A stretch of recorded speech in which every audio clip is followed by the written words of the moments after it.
Assalamualaikum warahmatullahi wabarakatuh.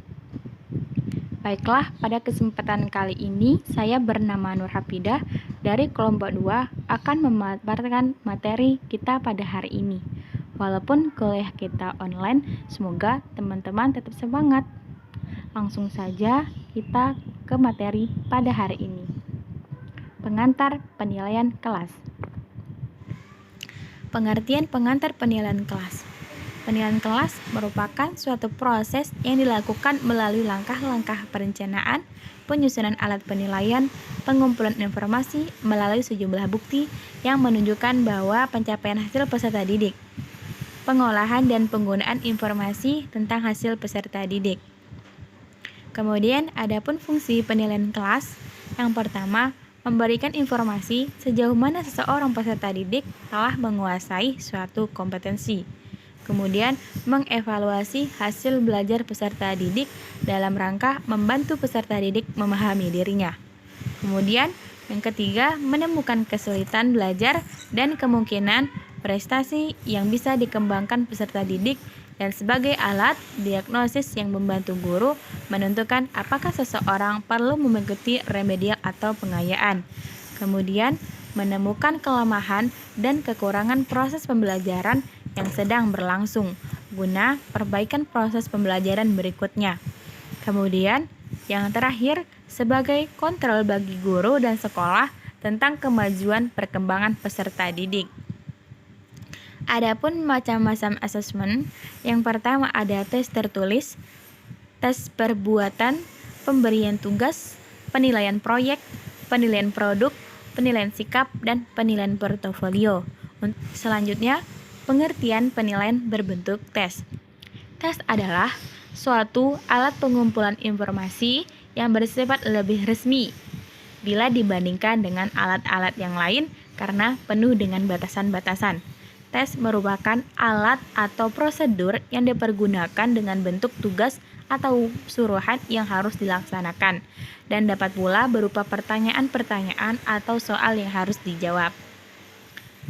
Kemudian, tes terbagi menjadi 3. Yang pertama ada tes tertulis.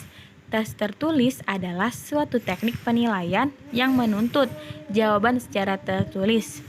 Menurut Arifin, menyatakan bahwa tes tulis memiliki 2 bentuk, yaitu bentuk uraian atau esai dan bentuk objektif.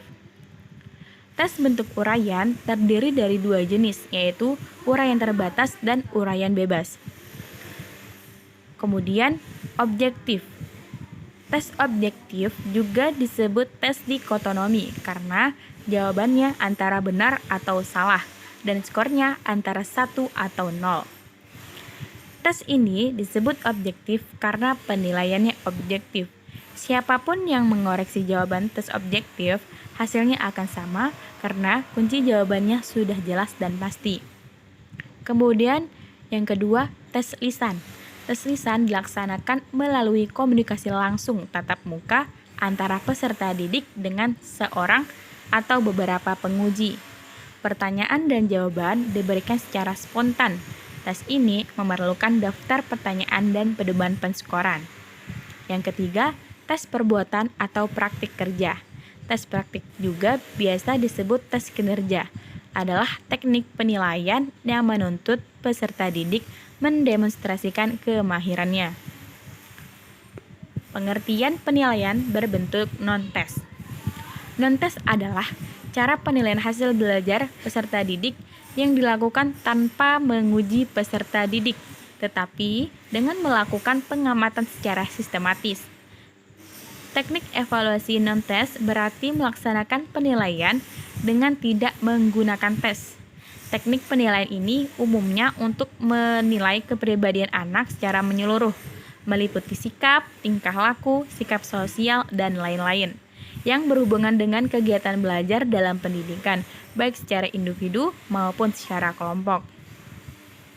pengantar penilaian kelas saat ini atau penilaian K13. Dalam kurikulum 2013, sistem penilaian yang digunakan mencakup aspek pengetahuan dan keterampilan. Tidak berbeda jauh dengan kurikulum sebelum-sebelumnya, namun ada yang berbeda di dalamnya. Pada kurikulum 2013, penilaian peserta didik lebih detail. Hal ini tampak dari penambahan jam belajar, yang membuat guru bisa lebih leluasa dan valid dalam melakukan penilaian. Hal yang membedakan dalam sistem penilaian dalam kurikulum 2013 adalah penilaian bukan monopoli guru saja. Baiklah, mungkin hanya itu yang dapat saya presentasikan. Semoga teman-teman dapat memahami apa yang saya sampaikan. Terima kasih sudah meluangkan waktunya.